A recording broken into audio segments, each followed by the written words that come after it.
I don't know what you want me to do. Hi, my name is Tasia Schrouder, and this is Kaimani Schrouder. I'm recording this video as part of the Deep Tendon Reflex Assessment for a nursing skills course at Nightingale. Kaimani Schrouder, do you give consent and understand to participating in the skills demonstration and being recorded for internal education purposes, including grading and program review by faculty and institutional accreditors? Yes, I give consent to participation and to me being recorded. Perfect, thank you.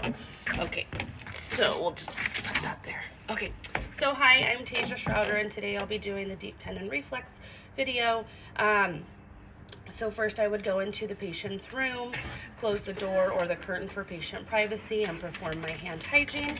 Hi, I'm Tasia, and I will be your nurse today. Can you tell me your full name and date of birth? My full name is Kamani James Schroeder, and I was born on June 10, 2006. Perfect, thank you so much. So we would use two patient identifiers to verify that we have the correct patient. So today we're going to be checking your deep tendon reflexes.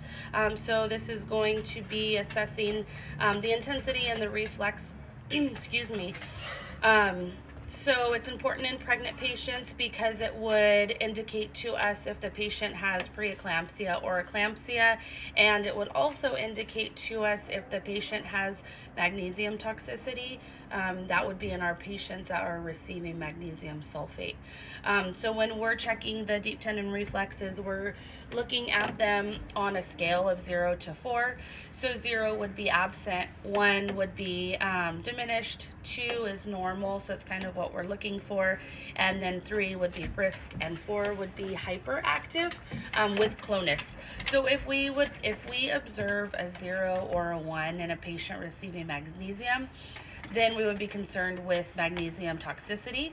And then in our pregnant patients that have a 3 or 4, we would be concerned about preeclampsia or eclampsia, especially eclampsia if clonus is present. So that would be 4. So we're going to perform this only on one side, but when it's done, we would be doing it on both sides, so bilaterally. So first we're going to check the bicep reflex. So we would have the patient go ahead and relax their arm. Here, make sure you're turned towards the camera, honey. So we would have them relax. We would check for that bicep muscle or tendon, I'm sorry. You're gonna have your arm slightly flexed.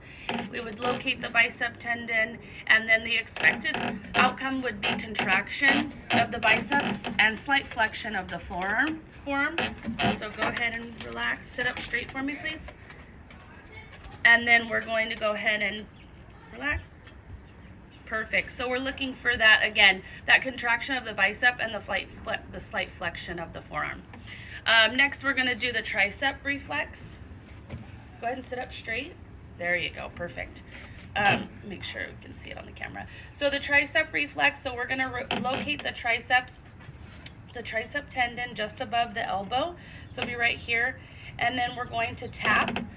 So for this, the expected outcome that we're looking for would be contraction of the tricep and slight extension of the forearm. So perfect, thank you. So next we're going to do the patellar reflex.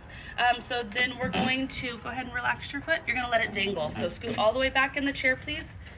Scoot all the way back in the chair, please. Put your butt all the way back. Perfect. I'm going to sit up straight. Perfect. So we're going to let his feet dangle. So for this patellar reflex, we're going to locate the patellar tendon, which is going to be right just below the kneecap, and then we're going to tap. So what we're looking for here is going to be the slight extension of the knee. Ooh. Perfect. So then we're going to do the Achilles reflex. So that is going to be, make sure let's do this one since it's closer to the camera. Relax, go ahead and let it dangle. So the Achilles reflex, we're going to slightly dorsiflex the foot. We're going to have the patient relax. We're going to locate the Achilles tendon, which is going to be in the back of the ankle above the heel, and then we're going to slightly tap. So what we're looking for here is for plantar plantar flexion. So go ahead and relax your foot and your leg. So, and then last, what we're gonna do is the CLONUS assessment. Go ahead, can you hold that for me? Thank you. Go ahead and let your foot dangle. So for the CLONUS assessment, we're gonna assess for ankle clonus, have the patient relax, and then we're gonna support the leg, and we're gonna quickly dorsiflex the foot. So when we do this, what we're looking for rhythmic tapping or jerking, typically it would be like 4 to 5 beats, which indicates a positive clonus and increased risk for seizures or eclampsia. So a negative result is a smooth dorsiflexion and release without repeated movements. And then lastly, what we would do is we would reposition the patient lowest to the ground, make sure they're comfortable, and we would perform our hand hygiene, and then we would document the procedure. Thank you.